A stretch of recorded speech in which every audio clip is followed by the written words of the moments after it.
So there's a school called Hampshire College that has decided to remove all American flags from campus after a flag was burned there right before Veterans Day. Now, there are veterans protesting the flag removal. And today, Donald Trump posted a tweet about punishing flag burners by locking them up or taking away their citizenship. So, Dom, what are your thoughts on that? So, obviously, this is a subject where I'm so heavily connected with not only our history, but the brothers that I've lost throughout my entire career that have fought, bled, and died for that flag. And so it's a symbol to everything that we've created here, including our freedom. So the first thing that I'm going to say about this is that anybody within these borders that calls themselves an American, if they burn a flag or disrespect that flag, the first thing that it says to me is they have no honor and connection to reality with how they're even able to do that in the first place, which in turn, they lose every single bit of credibility and validation of anything else that could possibly come out of their mouth other than the fact that they know that they have the right to bitch, plain and simple. Yeah. And as a veteran and as somebody that truly tries to understand what our history has given us, it is infuriating to see anybody do that. And honestly, we need to be empowering our culture in general as every American citizen to connect with what that flag stands for and the freedoms that have been fought for to give us what we have. And honestly, when it comes between a flag and a person that's disrespecting it, in one way or another, I'm going to get in between that issue. Yeah. And I'm going to figure out a way to do that.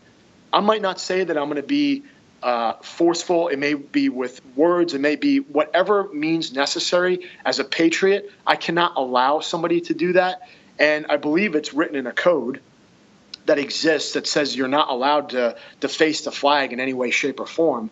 And when it comes to what Donald Trump said, you know, he has a passion for this amazing country. And you know what? He's trying to be the best leader he can. And I have no doubt in my mind that he's looking for solutions to create a better country. You know, Tom, you there? Tom? Well, we're having some technical issues with Dom right now.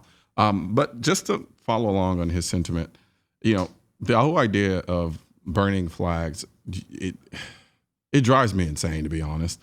And I'm torn from the standpoint that, do I think that people should be thrown in jail who burn flags? I would like to throw them in jail. However, I respect the Constitution, so I understand that from a constitutional standpoint, there is a symbolic freedom of speech there. So I can't necessarily say that I would actually throw them in jail. But I do agree with the sentiment from the standpoint that I understand what I benefit, the things that I get from coming into this country, from being in this country, being born in this country, actually. You know, so many people flee to this country just because of the opportunities that we have in this country. So many people have died for this country. And so from my standpoint, I look at the situation and it really fundamentally hurts, because it's like a lack of appreciation for everything that they're benefiting from. You know, you have the right to burn the flag. You have that symbolic freedom of speech. But yet you do it based on what? Exactly. Except, you know, just to kind of rebel for the sake of rebelling. And even if you disagree with components and aspects of this country, you know, why completely burn down the house? Because that's what I assume you want to do when you're burning a flag. It's like, I have issues in the house. Maybe my foundation's off. Maybe there's a leak in one of the windows in the insulation. You know, there's termites. And the idea of burning the flag to me is pretty much consistent with the idea of, well, I have these small problems in my house. I want to burn down the entire house. You know. So we have you back, Dom?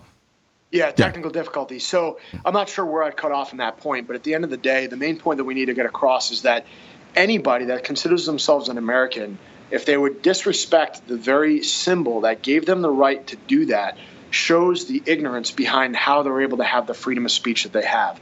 And it basically causes them to go right. It's not validating anything they're going to talk about, anything that comes out of their mouth next. You know, even the Kaepernicks of the world, where you're disrespecting the national anthem and you're taking a knee, that just goes to show you that you're ignorant. You don't take action. Go do something that's effective. Don't sit there and burn the symbol that gave you the right to stand in that very spot to do so. I think in this country we've become obsessed with symbolism. And I don't necessarily mean that overtly in a bad way, but I think we engage in it to the point of lacking any actual concrete action. And so what ends up happening is you get a generation of people who are obsessed with the idea of posting memes or, doing things that, to be honest, are kind of cheap. They don't really, there's no real kind of commitment to doing what you're doing or real effort involved in what you're doing above and beyond it, something being symbolic. Absolutely. And we're caught up in this world of perception. Yeah. Everybody wants to get the immediate reaction, the emotional response, when there's no thought behind what you're doing and the ripple effect that you're having.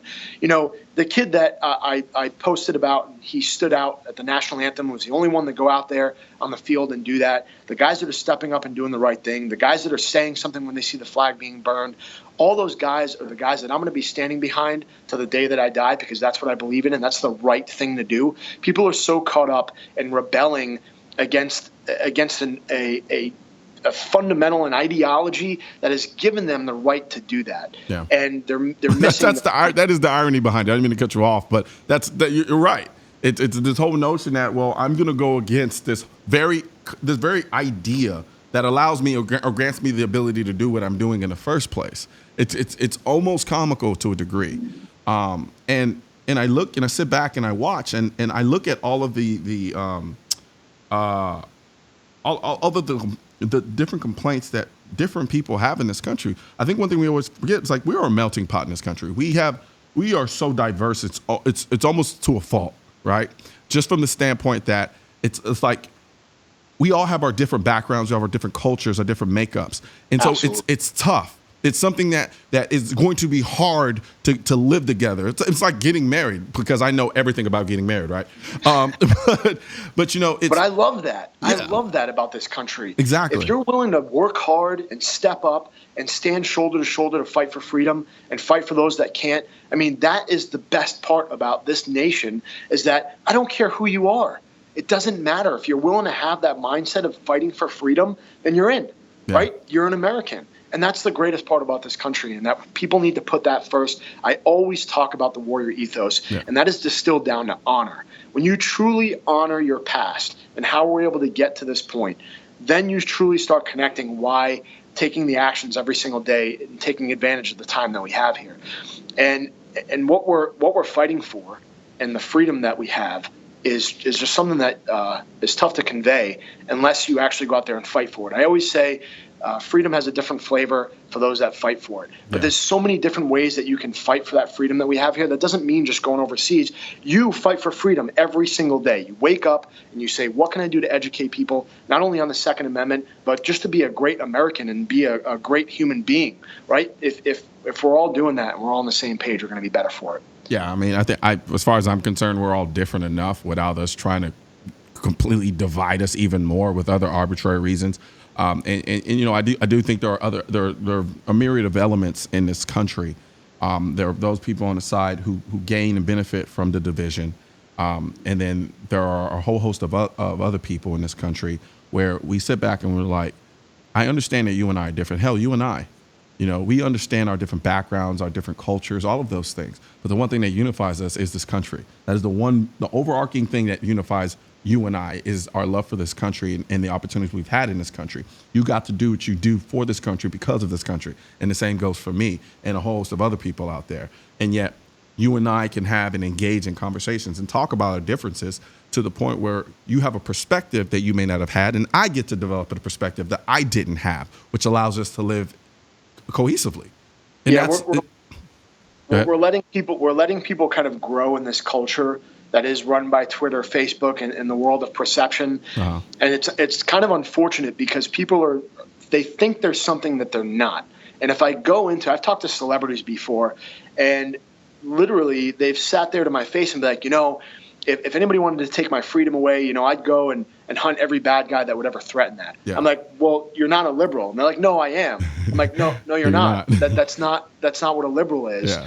and it's like we have to reteach people what it stands for. And I guarantee you that any of these people that are not only disrespecting the country, but doing things that go against what we've fought for, if you say to them, I'm going to take that away from you, they're like, oh, well, what do I need to do to keep it? Keep it, yeah. But that's not happening on a daily basis. So unfortunately, it's up to guys like us to continue to educate them on why it's important. Absolutely. So we're going to take a quick break, and Dom and I are going to come and talk about training and why it's important when we come back. Favorite subject.